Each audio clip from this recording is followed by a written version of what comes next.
Ingin tahu, menurut Kak Zola, seberapa penting manusia dewasa untuk berpasangan ketika dia hidup?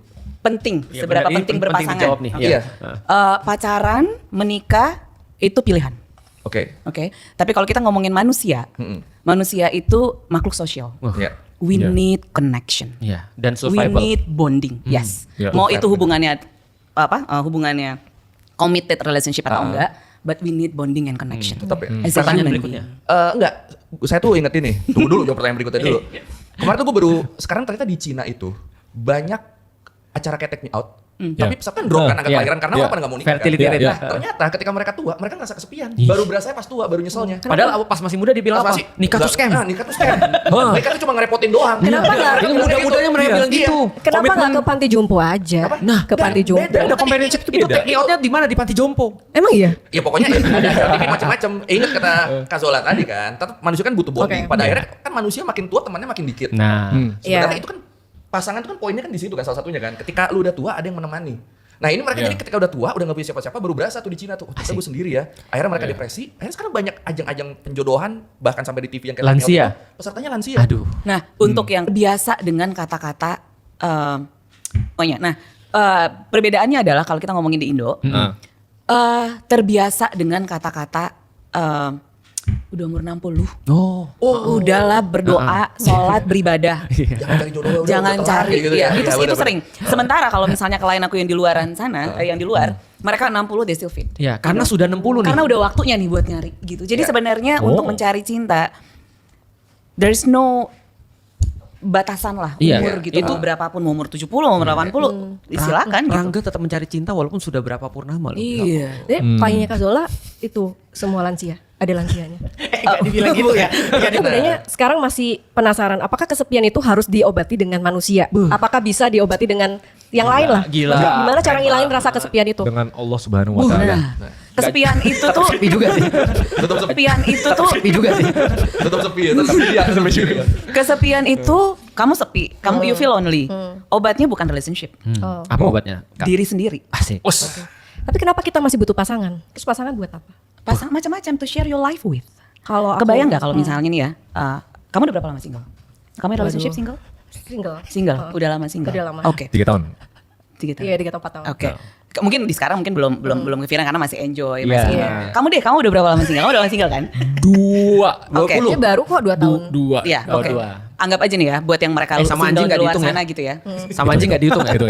Hitung ya? Istri gue itu. Oh iya. Terus gimana Kak? Yang di luaran sana gitu. Paling sering yang keluar adalah kata-katanya, "No, I'm okay kok single," Ya. gitu ya. Ya. Gua Iya, I'm okay kok single. Maksudnya I'm still enjoying my life segala Yeah. macam. It's good gitu. Justru sebenarnya ketika lagi you enjoying your life, find someone to make your life happier. Oke. You know, bukan di saat lagi Down. lagi Baru lonely, terus Iya. gitu nyari pasangan. Justru Iya. malah itu larinya nanti salah. Lu cuma perlu Gojek sih sebenarnya daripada lu perlu pasangan. Heeh. Jadi sebenarnya mencari pasangan itu bukan mengisi Iya. atau mengkomplete Enrich. to share. Yes. share. Jadi kebayangan nggak kalau misalnya kamu selama ini punya masalah pendem sendiri atau share ke teman, oke? Teman punya kehidupannya masing-masing. Iya. Family, keluarga juga punya kehidupannya masing-masing. Iya. Tapi seseorang yang sebenarnya our partner yang kita bisa share, mau itu tonjok-tonjokan bukan KDRT ya, maksudnya mau share our life yang happiness, sadness. Ini kalau dengan orang yang tepat ya, Iya. lebih lighter. Iya. Gitu to share. Kalau misalnya pergi sendiri enjoying which is good.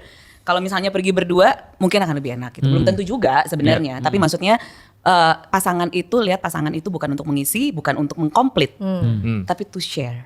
Tuh. Your Itu life. penting. Untuk berbagi. To share. Kalau aku orang yang nggak mau sharing, Nggak apa-apa, your pilihan. Iya. ya, tapi aku lebih takut rasa ya kayak lansia-lansia di Cina itu, kayak lebih ke takut itu mungkin kesepian nggak sih? Kenapa mereka masih mau cari jodoh? Iya, memang Iya, Kenapa kenapa enggak? pas mereka udah tua, mereka baru berasa kesepian. Nah, makanya itu maksudku gimana caranya supaya ngilangin rasa itu. Jadi tetap happy aja sampai Iya. tua dan nggak butuh jodoh. Menurutku sih sulit. Lu operasi yang kemarin dijelasin dokter Iya. gitu, yang kayak gitu. Yang saraf kranial Iya, nomor iya. 10. Tapi operasi. Udah dijelasin sama Kak Zola, basicnya manusia adalah makhluk sosial. Iya. Ada itunya. Nggak Jadi menjadi manusia. nih, sosial. ada film bagus yang perlu lu tonton. Judulnya aku lupa lagi. Into the Wild. Apa? Into the Wild. Into the wild. Gue belum Iya. nonton. Film Ini lama kisah ya? nyata.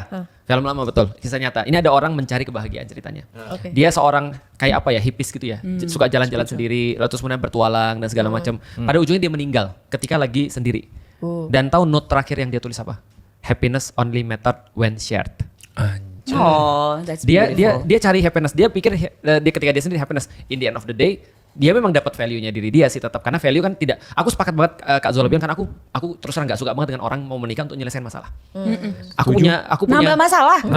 aku bilang nambah masalah karena dia punya utang dia mau nikah, karena dia mau keluar dari rumah dia mau menikah, karena nggak ada yang jemput dia mau menikah, itu kan ya. Dan segala, nah tapi kalau kita bicara tentang makhluk sosial ya, itu dia cari kebahagiaan dan dia pikir dia dapat bahagia ketika dia sendiri, dia nggak perlu orang-orang banyak, dia di-touch semua orang dekat-dekat dia. Tapi di in the end of the day dia tulis itu, happiness only matters when shared, sebelum Bagus mati. banget lagi tuh. Iya itu Gue bagus. sangat setuju. Sama halnya gini, kalau orang selalu bilang, oke, gue mau mengenal diri gue seperti apa, oke, gue mau healing, healing and find yourself itu nggak bisa dilakuin dalam isolasi atau sendiri.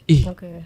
Itu Bagus baru lagi. bisa di-share dengan orang lain, entah itu teman, apalagi pasangan, karena pasangan itu akan men-trigger kita nih, Oke. Kak nge-trigger Zola. our Gimana kalau ada orang yang nggak mau sharing Kak Zola? nggak apa-apa juga pilihan aja. Dia kira-kira Tapi paling stres nggak- nggak? Stres enggaknya tergantung dia sendiri ya, Iya. tapi paling nggak setiap kita tuh punya kapasitas. Oh, kapasitas stres ya? Iya, punya kapasitas sendiri, udah saatnya waktunya nih meledak, tinggal ditunggu meledaknya Kayaknya aja dia gitu. meledak terus. Pantesan ya. Oh gitu. Tapi berarti kan emang gunanya sharing itu kan. Supaya batasnya bisa Iya, batas bisa kita di-unlock. tekan. Jadi ketika keluar tuh bukan yang ceger meledak. Iya. Pre kamu tuh ya enggak Nah, gitu kan. gitu. Karena pelan-pelan suka di-share. Iya. Karena tidak terjadi Gitu, tuh, dan ledakan Fer. itu. Oke. Ya udah. Gue mau balik nanya dong. Apa? Soalnya dari tadi kan kita ngebahas taruh dari stigmanya. Iya, ya iya, kan? iya. Bahwa banyak dilakuin sama masyarakat Indonesia dan itu nggak utuh. Tapi sumbernya itu apa sih? Iya. Kayak resminya bener-bener Iya. dari Quran apa hadis? Terus terang kalau ta'aruf sumbernya dari Rasul. Kalau panduan-panduan umumnya dari Oh. Quran. Misalnya contoh wala taqrabu zina dan segala macam. Nah, kalau itu mungkin aku ada perbedaan bahwasanya segala macam interaction is okay selama tidak fisikal. Karena fisikal itu kan kayak kalau di dalam Islam ya itu kan punya konsekuensi. Kalau misalnya logikanya gini misalnya, kita ketemu dengan misalnya kayak Queen Victoria misalnya kalau masih hidup ya. Ya. Itu kan kita boleh untuk ngobrol sama dia dan segala macam. Tapi kalau sentuh kayaknya kan enggak, kita bisa ditembak sama penjaganya. Nah, kira-kira mungkin sepertilah perempuan di dalam Islam sebenarnya. Tapi yang lain it's okay banget sebenarnya. Dan tapi problemnya memang sekarang kita perlu tahu ta'aruf tuh baru dikenal sekitar 10-15 tahun terakhir. Sebelum Oh ya? itu orang-orang muslim nggak kenal ta'aruf. Oke, gimana? Ini gue Jadi benar. Jadi gelombang hijrah itu dimulai sekitar tahun 2010-an kira-kira. Orang-orang baru mulai untuk mau tahu tentang Islam, mau tahu tentang seperti apa agamanya, termasuk bagaimana relationship di dalam Islam. Nah, maka baru muncul konsep ta'aruf itu. Jadi sebenarnya banyak orang nggak ngerti banget tentang ta'aruf ini. Either mereka memudah-mudahkan atau either mereka menyulit-nyulitkan. Taruh dari manusia. Ta'aruf ya maksudnya dari Rasul yang contohin seperti apa, tapi pada praktek zaman sekarang Oh, praktek. itu kayak memudah-mudahan atau memberat-beratkan kayak tadi misalnya kayak udah yang penting tuh nikah aja, pokoknya Allah jamin nanti. Kalau Mindset- sudah ya kalau sudah mindsetnya. Allah sudah memasangkan tidak mungkin dipisahkan. Aku bilang no sih. Maksudnya itu kayak hoax sih maksudku. Jadi kayak misalnya contoh kalau lu sudah sama-sama Islam, lu sudah sama-sama ngaji, lu sudah sama-sama senang baca Quran, lu bakal bisa untuk forever and ever. Enggak juga sih. Karena kita lihat banyak sekali. Nah, justru aku melihat yang Kak Zola lakukan ini justru tadi in a way lebih Islami daripada ta'aruf sebenarnya. Ta'aruf Islami versi orang-orang zaman sekarang ya. Karena orang ketiga tuh penting banget sebenarnya di dalam ta'aruf. Itu yang banyak di skip orang. Kalau sumbernya berkata apa orang ketiga ini? Orang Orang ketiga. sebagai penjaga atau ini? Orang ketiga. sebagai penjaga atau macam belang? In a way menjamin, tapi bukan menjamin dia bakal cocok dan gak cerai ya, tapi menjamin bahwasanya readingnya benar setidaknya. Makanya kan sebenarnya kayak contoh gini, pernah terjadi satu zaman di sahabat itu ada sahabat yang mau menikah dengan seorang perempuan, maka dia cari dulu orang temen dia yang dihormati oleh keluarga perempuan ini, untuk dalam tanda kutip tadi ngejamin readingnya betul lah kira-kira gitu. Nah maka ketika datang ini orang sudah sama aku loh 2 tahun, aku tahu etos kerjanya kayak apa, ketika dia dapat masalah kayak apa. Tadi yang kata Kak Zola bahwasanya tidak serta merta loh kalau ada orang baik di depan kita lantas baik, atau misalnya kayak dia misalnya menampilkan fisik tapi ternyata emosionalnya bisa berantakan dan seterusnya. Nah ini ada orang ketiga ini dia yang melakukan itu semua. Ibaratnya ya seperti yang dilakukan oleh matchmakers itu sebenarnya. Dia yang bacain dan kemudian kasih tahu. Begitu pun dengan sebaliknya. Perempuan ini nanti akan dalam tanda kutip di matchmaker sama orang tuanya. Nah ini yang kadang-kadang dinilai kayak, loh kok ini kayak tradisional banget sih. Padahal sebenarnya modern banget sebenarnya. Karena yang ngobrol nanti adalah orang-orang matchmakers ini. Tapi kedua orang ini nanti akan dipertemukan. Suatu waktu ada yang bilang gini, ya Rasulullah aku pengen menikah. Rasul bilang, kamu udah lihat? Dia bilang belum. Kata Rasul, lihat sampai kamu menemukan kecenderungan kepada dia. Jadi benar-benar kamu lihat sampai kamu ketemu. Jadi cuma cantik nih, cakep nih, nggak bisa. Seksi nih, nggak bisa. Nah, jadi dia harus lihat sampai dia menemukan kecenderungan itu. Dan kecenderungan ini dimaksud fisik dan non fisik. Oke, just to confirm, berarti ta'aruf itu bukan konsep resmi dalam Al-Quran. Bukan. Tapi bukan, tidak ada kata ta'aruf di dalam Al-Quran. Tapi konsep itu adalah konsep yang dicontohkan oleh Nabi sebenarnya. Berarti jadi sebenarnya apa yang dilakukan Nabi yang Iya. dilakukan Nabi Ini ketika gua baru mencari tahu. jodoh itu Iya. dirumuskan. Iya, atau orang mencari jodoh Itu dirumuskan. dirumuskan sesuai ketentuan-ketentuan Islam sampai akhirnya jadi Jadi- formula ta'aruf itu. Iya. Jadi nggak Tapi kayak bukan sholat. berarti zaman dulu boleh pacaran di Islam Iya. ya. Nah, tetap Iya. cara-cara Nabi itu yang dirumuskan. intinya Biar baru orang-orang bisa diresmikan. nyari lagi. Apa? Diresmikan lah ibaratnya. Diresmikan jadi konsep ta'aruf itu. Iya, kalau Iya. diresmikan. Jadi gampangnya gini, bukan kayak sholat, bukan kayak puasa yang punya kayak strict rules gitu misalnya. Tapi ta'aruf nih ya Cuma prinsip-prinsipnya aja. Konsepnya tadi tidak berzina, mengenal. Lalu terus kemudian ketika itu dia bisa cocok, match. Sebenarnya persis kayak Kalau tradisi-tradisinya kayak misalnya ada beberapa kan yang alirannya ketemu sama orang tua di hari keberapa, terus harus apa? Kalau tradisi-tradisi itu Sama nggak ada. sekali Itu nggak ada. man-made berarti semua itu. itu man-made.